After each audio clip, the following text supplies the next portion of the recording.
موسانا تيفي سلام كبراتن كبرانن تغتاتلتي موسانا تيفي نا يوتيوب channel كوينو زتفلاليو ኤርትራ ጠቀስ ግጥምታት አንቀጻት ትንታነታት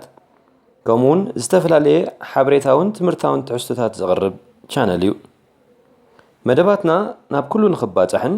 ቀጻልነት ሃልይዎ ዝበለጸ ትሕዝቶታት ንኸቕርብን ላይክ ሰብስክራይብ ኮመንት ኤንድ ሼር ክትገብሩ ንምሕጸነኩም ስለምትሕብባርኩም ነመስግን ካብ ዝቐጺልና ነዚ ዕለት ዝተዳለወ ትሕዝቶ ነቕርበልኩም ሰናይ ምክትታል ስርሒት ምፍታሕ እሱራት ነካይድ ኤርትራውያን ኣብ ልዕሊ ወገናትና ጭካነ ዘርአናሉ ኣስታት 30 ናይ ናጽነት ዓመታት ኣሕሊፍና ኣለና ፈለማ ኣብ ልዕሊ ናይ ናብራ ደገፍ ዝሓተቱ ናጽነት ክትውለድ ኩለንትንኦም ኣብ ልዕሊ ዝኸፈሉ ስንኩላልና ብሓይሊ ብረት ዝተፈጸመ ገበን ከይተማጎትናሉ ዓመታት ሓሊፉ ቀደም ዝፍጻመ እዚ ንዓና ብምድህላል ዝተገብረ ኣብ ግዚኡ ብዙሕ ሓበሬታ ዘይረኸብናሉ ካልእ ዓቢ ፍጻመ እውን ነይሩ እዩ እዚ ድማ ኢትዮጵያ ንወደባትና ብዘይ ሕጋዊ ኣሰራርሓን ብነፃን ክትጥቀመሉ ኣይትኽእልን እያ ንዝበለ ጅግና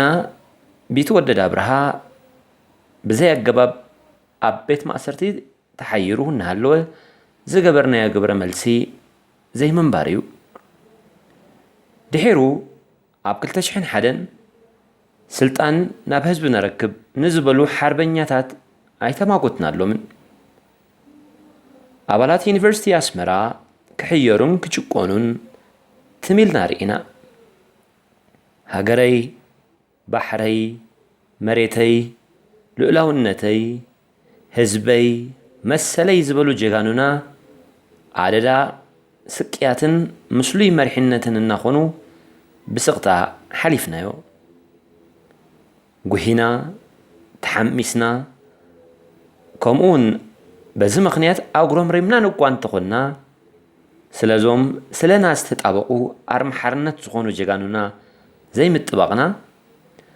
ካብ መንጋጋ ኢሰብኣዊ ስርዓት ሓራ ንኸነውፅኦም ዝኾነ ግብራዊ ስጉምቲ ክንወስድ ዘይምኽኣልና ኣብዚ ዝሓለፉ ኣስታት 30 ዓመታት ዘርአናዮ ዓብይ ስንፍናና እዩ ኣብ 1975 ኣብ ትሕቲ ባዕዳዊ ገዛኢ ስርዓት ኢትዮጵያ እናሃለና እሱራት ካብ ማሕዩር ከነውፅእ ዝኽኣልና ሰብ ሓሞት ኣብ ዘበነ ምልኪ ንስለ ሓፋሽ ስለ ሕጋዊ ኣካይዳ ብምቅላሶም ጥራይ ንስቓይ ንዝተፈርዱ ጀጋኑና ጠሊምናዮም ሓደ ኣብ ቃልሲ ንናጽነት ብጅግንነቱ ተኣምር ዝሰርሐ ሓርበኛ ብሕጻብ እግሩ ዘይንኣክል ልኡኻት ምልኪ ኣብ ጸልማት ክበሊ ዘሕፍር ታሪኽ ክፍጸም ትሚልና ምርኣይ ድኻምናዩ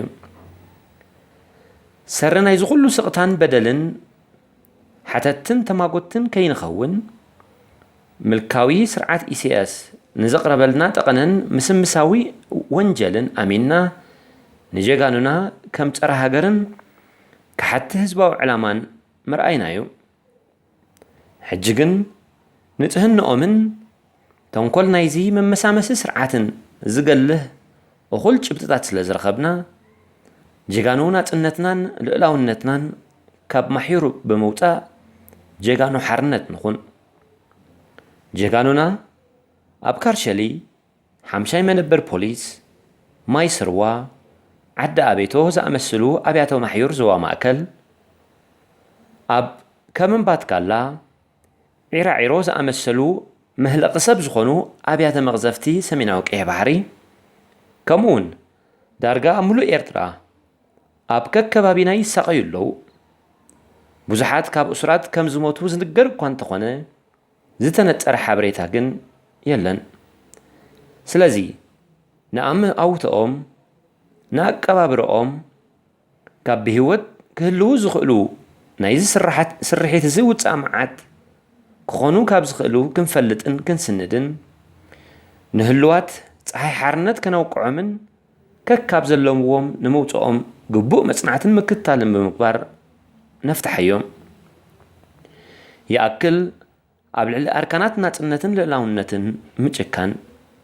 ይኣክል ምዕዛም ይኣክል ተኾርሚኻ ምዕዝምዛም ስርሒት ምፍታሕ እሱራት ነካይድ ብሓድነት ንሓርነት ንሻሞ